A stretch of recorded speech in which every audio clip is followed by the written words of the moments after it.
Happy St. Patrick's Day from one and only Lindsay Lou, or Lindsay Hackma, whatever you want to call me, XO, lugs, hearts, whatever.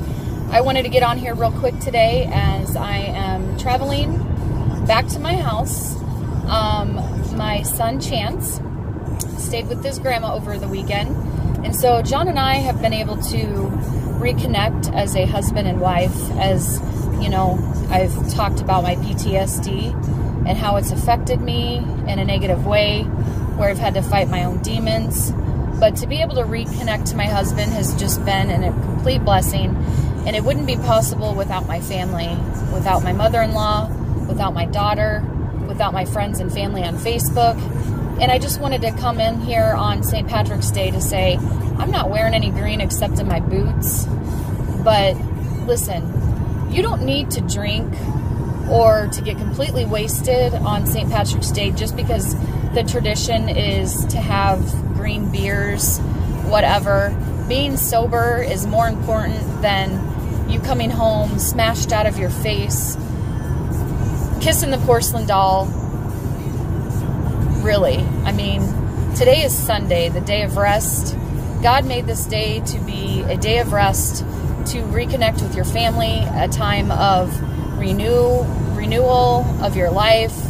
And that's the way I look at it. That's why I'm going to take every Sunday, not just Easter. I know Jesus died for our sins, so it should be Good Friday, and then Saturday, you know, should be the day that we remember that he really did go to heaven, is in heaven now, and was resurrected on the third day, which was Sunday or Monday, as Easter Monday. So on this St. Patrick's Day Sunday, I just wanted to talk about God and Jesus and how they've saved my life, and you know that, look, you can still be beautiful. You can still do whatever it is that you want to do. Even at my age, at 37 years old, here I am talking to you guys on my Facebook, talking to you guys on my YouTube video or YouTube channel, as well as my Instagram. Make sure that you join my Instagram, which is lindsay.haakma for future reference, because I'm going to answer questions that you guys have for me and what you guys want to know about Lindsay. What is it that you want to know about Lindsay? What is it that your desire is to learn more about who this girl behind this makeup is and behind this crazy hair of mine that I have? There's reasons for that. So ask me those questions and I will answer in my future YouTube video. I'm going to go on a short trip with my husband to revitalize myself even more, even further, so that I can be myself again and get ready to go back to work. I mean, it's been a struggle, you guys. Basically, I've been unemployed now for almost a month now, and we struggle financially, but we're making it work. I lost my health insurance on Friday, on Good Friday, but listen, I got my medications and I'm doing well. So, and if you guys are struggling financially, just know, believe in God, pray that things will come good, and they will come. They will come. Get yourself, get out the 2019 still bestseller of all time, which is the Bible. Read Proverbs. Start at John in the New Testament. Don't go to the Old Testament, because that's where, you know, Jesus is viewed as just a prophet to the Jewish, but Israel and our Jewish people are still the brides of Jesus, and we have to really extend that open arm to them. We can't deny them. If the United States of America would deny them any other ally, or deny our ally, especially Israel, this country will come to an end. It will fall. It is God's bride. It's Jesus's heritage, and that would be like you know, and that just plays into religion. You know, Christians, after Jesus died, split. They split. That's how Roman Catholic Church started. But if we would deny a Roman Catholic sitting at the supper table, the Last Supper, and there was a Jewish man, and there was an Islam, and there was Buddhism, Hindu, all those sorts of religions, and we don't accept them and extend them a loaf of bread or that wine, we would be in trouble, flat out. And you know what? Sometimes that even's extending a hand to Satanism. That's right, to Satanism, atheism, people who do not believe in anything whatsoever, and just extend that open arm so they can see how happy you are and that your life is changing for the good. It took me to hit rock bottom. It took me to hit rock bottom as a Christian to gain my faith back and to know that God really does exist and Jesus really did die for my sins. Because you know what? Had they not saved me on December 6th from committing suicide, I would not be standing here, and according to my Christian faith, I would be sitting in hell. That is the ultimate sin of taking your own life. But I could be wrong. Who's to say that Jesus would have, you know, he died on our cross for our sins. So who's to say that he wouldn't have forgiven me in the end? But I certainly don't want to try and find out. You know, the only perfect person that I know that walked on this earth was the one that walked on water. So I just kind of wanted to give that quick message today and share with you guys my life as a Christian. You know, I extend my faith and my happiness and who I am behind the makeup and behind these doors as a true Christian that is a witness of God, that just wants everybody to be happy.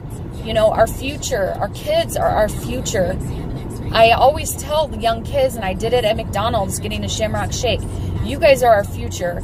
You guys are the ones that'll change the world, because we live in a world where there's so much hatred and everybody has got to be bringing everybody down in their own misery. That includes our own President Trump.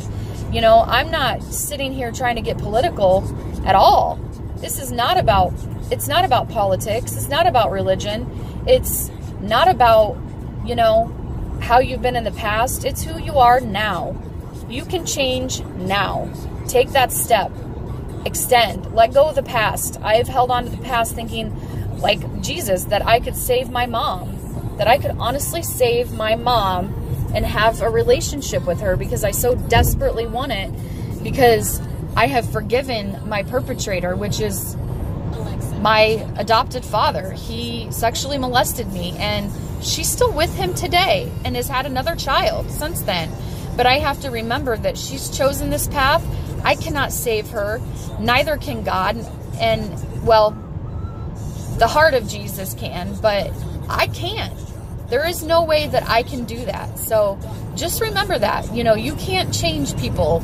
Sometimes they can't be changed. And it takes an act of God to change them. So the only thing I pray about now is that my mom has a come to Jesus, just like the rest of us have maybe had a come to Jesus or a come to God or to something, where you decide, oh my gosh, I cannot continue this path of life. Otherwise it ends in destruction, an apocalypse. Call it an apocalypse for yourself. I had an apocalypse for myself. So I just wanted to spread that message. And I see God in more and more every day. I mean, who would have thought that going to Walmart just to get some things to make corned beef for my husband, who wants corned beef because it's St. Patrick's Day, who has never had a drink in his life, doesn't have any desire, that I would run in to my mom's sister or my aunt who is paying for my cousin's nails to get done on her birthday. Like, who's to say that? Like, that's an act of God to me. And maybe it's something else that means something else to you, but to me, it was an act of God that I seen her, and we talked, and I told her some things that are in my heart as a witness of God. As a witness of God, I can know that my family members that have passed on are around me. I can share messages to me in tongue or in my thoughts that I'm an empath. It's not psychic. People associate psychics as a negative thing, but as an empath, I feel what everybody feels, and that's because, you know why? I'm a witness of God, and I feel for others. Literally, if somebody is in pain, my family or friends, I take on that pain because, you know what? I want to take it away, and I want to save them. But most of all, they don't need me to save them. They need my prayers. Everybody needs their thoughts and good vibes and prayers when they're going through something, because how in the hell, and I just said it, how in the hell do you dig yourself out of a 6-foot hole without having prayers and without having good vibes and people believing in you? You can't do it. So just remember that today as I drive home, that sometimes we need a little Jesus, or sometimes we need an act of God, or sometimes we need an act of something to change our ways. So I love you guys. Have a good one. Have a great St. Patrick's Day. And just remember, you don't have to drink to fit in. You can have your own corned beef and cabbage and spend time with your friends and family. And it's a perfect St. Patrick's Day without drinking any green beer or having a bottle of whiskey like I had for myself. And I wanted then, I mean, I never opened the bottle, but I had the bottle of whiskey, and I was going to drive my van and kill myself because I was giving up. But I'm not giving up now. So don't give up on yourselves. If I can do it, you can do it. Okay? Mwah.